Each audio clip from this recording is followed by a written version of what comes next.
Welcome, everyone.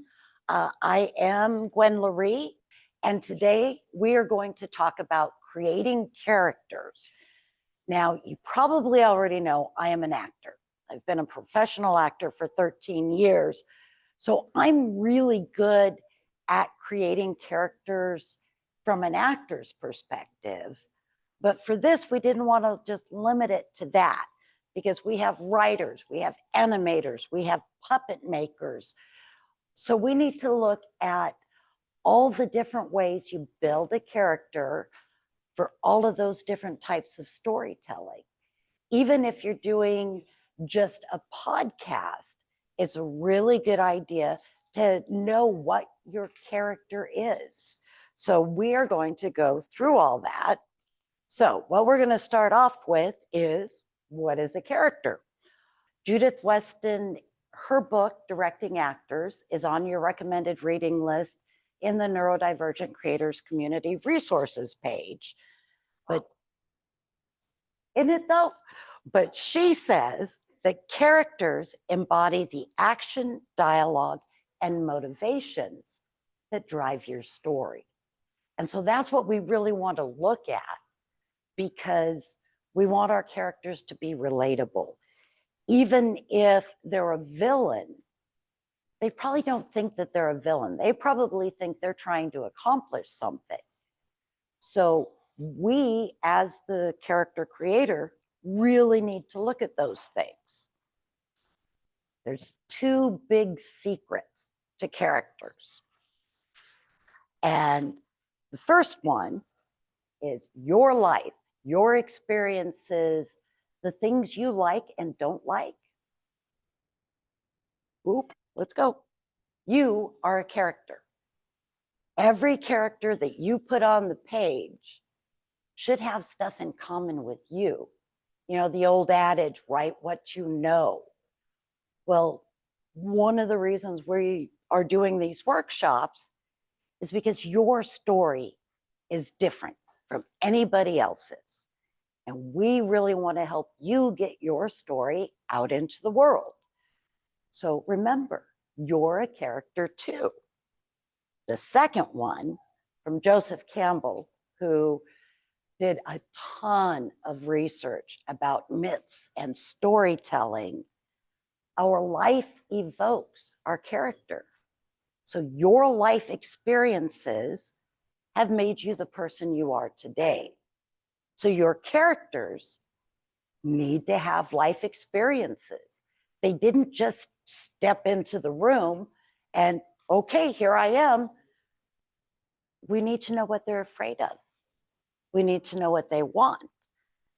And every single person is the hero of their own story. Joseph Campbell also wrote about the hero's journey. What doesn't always come through is, if you ask Ryan what his life story is, he's going to tell you his hero's journey, because he's the hero of his own story. And his mom and dad taught him things, and he's going to school and he's learning from professors, but he is still the central character. So those are the things we're going to think about. Now you can dive in really deep. This is a partial list of all of the things you can look at when you're building a character, when you're, say you've got a baby brother in your story. You're going to want to know all of these things about that baby brother. And all of these things play a part in that character. The problem is, that's a lot of stuff. It really is. And you can get so bogged down in trying to figure out all this stuff that you're so busy trying to figure out the character, you never write the story. We don't want that to happen. So what you really need to know, let me just say, who, what, when, where, why. The 5 W's. That is the basis of every character. but I don't want you to fall into the archetype traps, you know, the villain, the mom, the mentor. And as I was thinking about how to explain this, I was watching Wednesday. I love that show. And you could say on who, Morticia Addams. She's a mom. But do you want to write her as any old mom? That's not going to make the series very interesting. So what does she do? Well, she's a mom to 2 kids. She's a wife. She runs a very busy household. She's also a daughter. And her relationship with her mom isn't the most loving. When is she in this story? She's at the beginning of the school year with her daughter at her son and daughter's school, because the son's there now also, where they're at the school. Why is she there? Because the school principal has asked her to stay. So we've got our 5 W's. And you know what the how is? The how is your story. How does she do it? How does she try to support her daughter? How does she get Pugsley to talk to other people? That's where your story is in the how.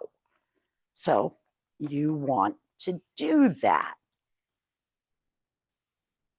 Every human creature, human or creature, is a character. And we want them to be relatable. Now, the one thing about this, your characters can change. Stephen King writes a lot. And he says in almost every book he writes, his characters surprise him. He'll be writing along and he's telling this story and he's got it up in his head. And then one of his characters, as he's writing, will do something that he, as the author, didn't expect. But that's what happened in the moment. So your characters don't have to be set in stone. You have to have an idea about them, but you also have to be willing to let them surprise you, because we never know how we're going to be any given day. If I drive into work and I get cut off on the freeway, and you know, as I'm getting off on the exit, a dog runs in front of me and scares me to death, I'm going to act in work totally different than if I'd gotten up and my husband Mac had made waffles for breakfast and I went out to the car and there was lilacs blooming and I had a wonderful drive to work. It all depends. And it can depend for your characters also. You heard me talk about Joseph Campbell. I love his work. And he pointed out that in Star Wars, at the beginning of the first Star Wars movie, 4th chapter, Han Solo, at the start of that movie, would have told you he didn't have an empathetic bone in his body. He's there to make money. He's there to get the girl and do all that. His hero's journey in Star Wars, he learned that he could have compassion, that he could have empathy. He learned about himself. And Harrison Ford had to play him as learning as he went through that movie. If Harrison hadn't played him that way, we probably wouldn't like Han Solo nearly as much as we do. So we're going to apply this to the characters now. You have to know your characters. That's pretty basic. Alexander Skarsgård says they're never good or bad.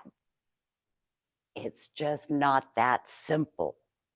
So if you've gone through and you've answered all of your questions, and then you know how they're going to do it, you've already got your story arc. You know that Billy wants to be able to pitch a no-hit baseball game, and his friends Terry and John are going to practice with him so that he can be a really good pitcher. And something's going to happen that's going to make it difficult for that. Maybe Billy breaks his arm. That's your how. And all of those are clues to what you're going to become. The big one, show, don't tell. Has anybody here seen My Fair Lady? Yeah, one of my favorite musicals. And she has a whole song about it. You know, don't talk of love, burning desire. If you're on fire, show me. Don't give us tons and tons of words. Let the actions, let the behavior show what your character is feeling. Let's say you see a social media post and I'm talking about the Neurodivergent Creators Collective. I can write and say, oh, it's the best program and we're really getting people to learn how to be phenomenal storytellers, and you really should join us at the workshop this weekend. But if you meet me at Starbucks and you're like, hey, Gwen, I'm going to come to the workshop this Saturday.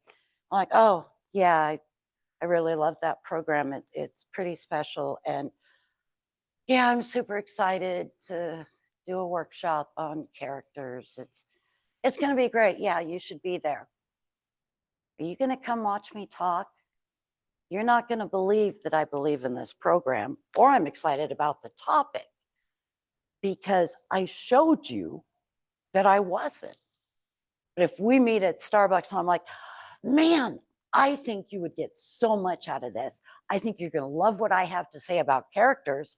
You're going to get excited about characters. And you didn't have to write, oh, Gwen is super excited and she's bouncing up and down. No, because I'm doing that. You can see that, so you don't have to read it. Your audience wants to understand and relate to your characters. We like seeing things in common with the people we see on our screens or the people in our stories. We want to empathize. We want to know why. You know, if I'm at Starbucks and I'm all bummed out and Brian's there, Brian knows that I'm usually pretty upbeat and happy. He's going to say, Gwen, what's wrong? I can tell that you are not happy. And so then Brian and I are going to have this awesome scene, and I'm going to let him know what's going wrong with my life. And he's going to offer me advice. And he and I are going to have this really important emotional event. And that's what every scene needs to have, is that emotional event, that thing happening that helps your characters change. If Brian encourages me and gets me excited about doing this workshop again, now we can move on to the next scene where I'm giving a workshop and I'm happy and I'm excited. So as the audience understands that, they're going to relate more to me. Now we're going to get into specifics, just a little bit. So our first one is the writers. Writers have the biggest job, because all of our writers are setting the blueprint for everything else that follows. It doesn't matter if you're writing an article, if you're writing a short story, if you're writing a short film. Everyone who reads your work is going to look at those words and what you tell us about the characters to try to figure out the story. As an actor, when I get a script, first thing I do, I read through it, and I'm not looking for my lines. I'm looking for clues about my character. Does she love her husband? Is her husband still alive? What's her relationship like with her kids? You know, all those little things, every little scene will give you clues. And then I'm going to back up and I'm going to write out and make all of the facts I pulled out of your writing kind of fit into my life, so I can bring this character to life And the audience is going to know that, yeah, I'm that mom. Me and my son, we have the best relationship. And my daughter doesn't talk to me so much because we didn't get along during high school.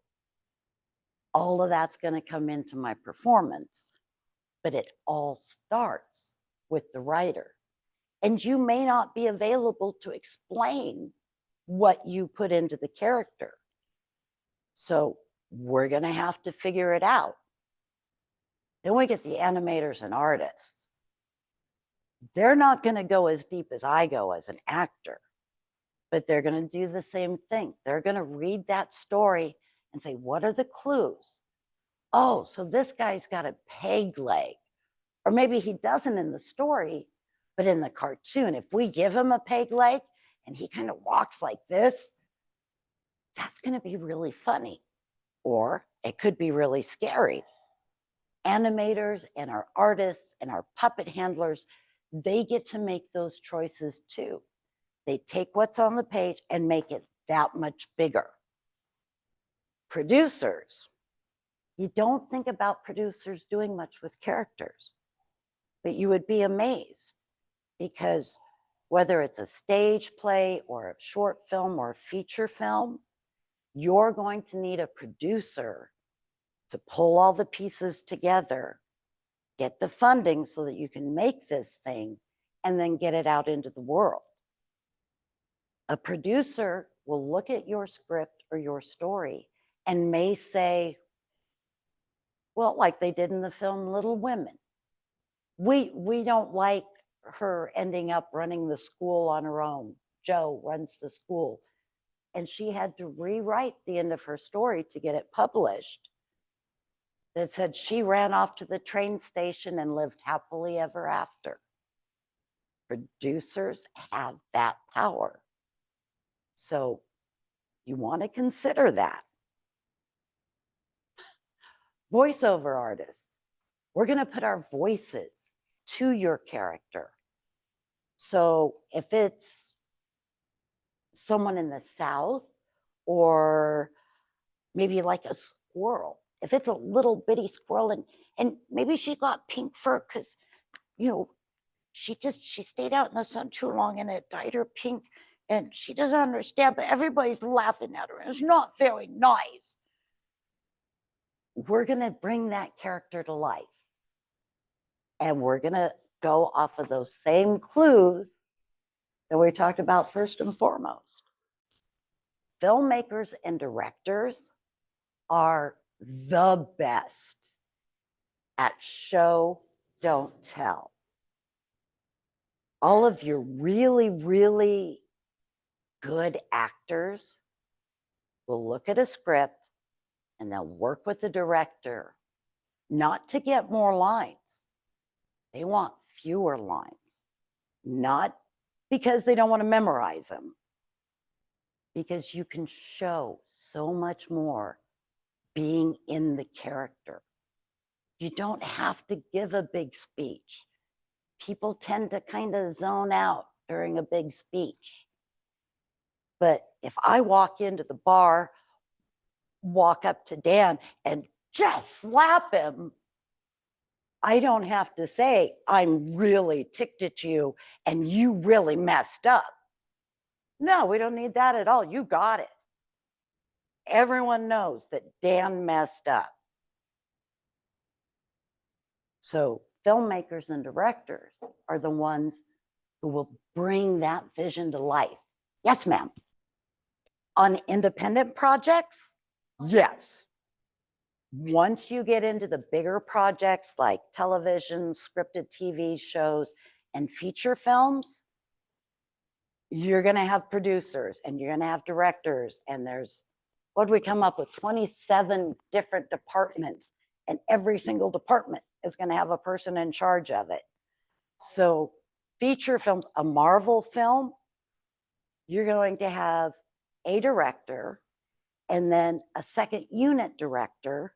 Sometimes second unit director is the stunt coordinator, but not always. And you may have a splinter unit director. Everybody's got to be on the same page. So it can get really crazy. That's why we like independent projects. So much easier. Brian did his pilot with 5 people. It was awesome. So we've already talked about actors. And if you go on to the resource page, either on Autism Empowerment website or onto the Autism Empowerment YouTube channel, I put up last week a video called Move Your Mind. And that's all of the different things I've been doing through my life so that when I am working on a character, I've got notes I can go back to, books I've read, people I've watched. So all of that stuff is there. So now we get to, I don't know who said this. I could not find a source for the quote, but I love the quote. Because we want to create compelling characters. And to compel someone means to kind of push, and push them along to an understanding. So when you sit down to watch a show for the first time, you don't know who these characters are. You're not sure what exactly they're trying to do, except for maybe the 2 sentences that Netflix gave you. But once you start watching, the actors and the director and the scene that they're showing you introduces you to that story and hopefully gets you interested. And not everybody likes every kind of story. I really like stories with magics and, really cool creatures. My husband, not so much. He'd actually really prefer to watch a documentary. Real people are characters too. These are some of the characters I've played. This is the first one's from a Disney children's show, a short film called Flagged, where I was a Marine Corps gunnery sergeant. And at the end, it's kind of hard to tell because I'm all passed out on the floor, but Jessica Jones beat me up. So there you go. Each of those characters was really, really different. Let's see what we got here. Questions. What do we got? First question is, does height or weight matter and make a difference in terms of characters? It depends. I've been cast to play people that are sick or ailing because I'm a more slender body type. If you're dealing with a character that's over 300 pounds, that's going to change the way they act. That's going to change the way they move and how they go through the world. A 300-pound character's probably not going to go jogging for a mile. I've got neuropathy. I'm not going to go jogging for a mile. So physical characteristics can absolutely play a part. If you are a film director and you're looking at the casting process, you don't want to get locked into it unless the writer has made that physical characteristic an important part of the story. I'm not going to play someone who is confined to a wheelchair because I'm not confined to a wheelchair, but that is absolutely a character choice. And you're not going to find an actor who isn't confined to a wheelchair that will understand it as well as someone who is. And kind of a follow-up to that is, how does it affect the impact choices? The director is going to go through the script, and what is the most helpful is if the director and the writer can get together. Sometimes they're the same person, so they really understand the story. If that's not possible, the director's going to make their own choices. They're going to decide what the story arc is. And in scripts, you always run into at least 1 or 2, and we call them mysterious lines. And I'm stealing the phrase from Judith Weston because that explains it perfectly. You look at this line and it could say 3 or 4 different things, and you're not really sure what the writer intended. And she refers it back to Matrix, which is awesome. But that's something that the actor and the director are going to work on together. And they may try 3 totally different interpretations to see which one works better in the scene. So it's a constantly evolving process. So another separate question. Okay. Is why do villains, like, a lot of times they tend to view themselves as being normal, or like they're portrayed in a certain aspect, just in general.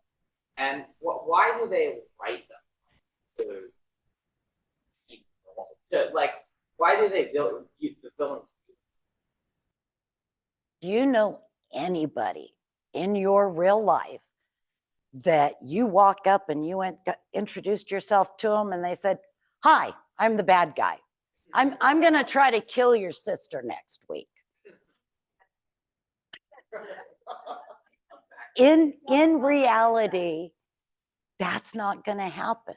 And that goes back to everyone is the hero of their own story. And nobody's all good or all bad. I have made some dumb decisions in my life. Does that mean I'm a villain? No. I inadvertently hurt people, but that doesn't make me a villain. I don't think of myself as a horrible person because I was doing the best I had with what I had at the time. So villains, yes, they're going after something that society is going to deem unacceptable. But if I'm robbing a bank so I can get my mom the surgery she needs, am I really a bad guy? It all depends on how you look at it. And so as the writers, you guys need to understand that. I do have one more question. Yes. Well, 2 more. Okay. The first one is, can you shift a set of rules in the middle of a character? Yeah. You know, we had Stephen King's characters surprise him. He thinks they're going to get on the bus and go to Denver. And no, dude decided at the last minute that he didn't want to go to Denver. He's going to see if he can find that girl at the coffee shop. That's not the backstory that Stephen King wrote for the guy. That's not the motivation. The story just took this huge right turn when he was supposed to go left to Albuquerque or whatever. Characters are people. We get to change our minds. We get to make illogical decisions. And following up on this, what does Joseph Campbell have to do with narrative and someone like the Stanislavski methodology for the arc of characters? So Stanislavski is one of many great researchers about how to act, how to portray characters. Joseph Campbell, his first book was The Man with 100 Faces. And I just lost the title of the one that I have sitting on my desk that I refer to constantly. It is in the reading list. Hero's Journey? Yes, Hero's Journey. So Joseph Campbell actually studies stories and myths from all around the world, all these different cultures. And he identifies what makes them important, what makes these stories keep showing up in different cultures. He actually considers Star Wars as a myth because it has gained such popularity and power in today's culture. So when you have someone who has read and studied all these stories, that's somebody that you want to listen to. And it's not the easiest read. It is an interview with Bill Campbell, I believe. So it's a lot of talking back and forth. He talks about the Bible. He talks about different religious beliefs. But from the standpoint that they are all stories meant to influence us and teach us and guide our behavior, because we can relate to those characters. Does that make sense? Yeah. Okay. Anybody else? All right. So, upcoming workshops. First and foremost, chill and chat on Saturday, September 6th. So, a week from today. I'm not going to be there, but Brian and Karen and John and our whole Neurodivergent Creators Collective team, except me, should be there. This is the place where we can talk about the projects you're working on. We can talk about if you're looking for people to collaborate with.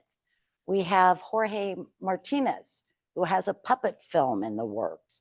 We have Adam Pitzler, who is looking to expand his podcast out.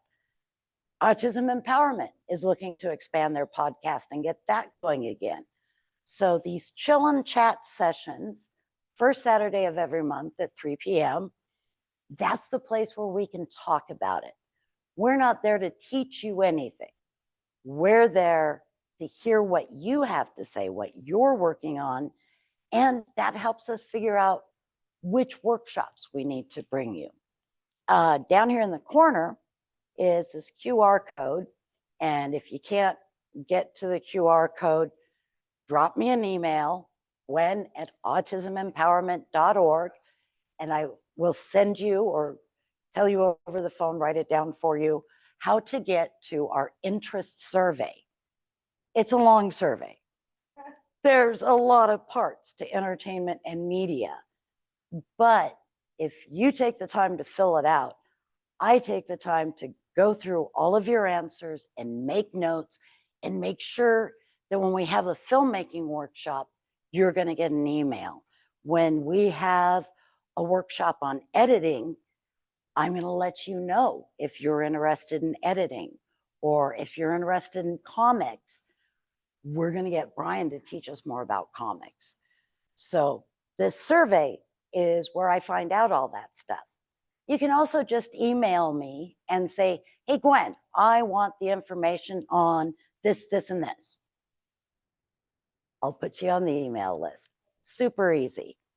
September 13th, 2 weeks from today, we have Meg Eden, and she is a phenomenal writer. I recommend you go look at her website because she's got great stuff up there. Really, really nice lady. So on the 13th, we're going to be Zoom only because she's too far to drive. But she is going to talk about the stories in video games. And she's making a leap that I hadn't thought about before, and I'm really looking forward to hearing on how objects can become characters in video games. So, sit in the comfort of your own home and let's listen to this wonderful lady talk.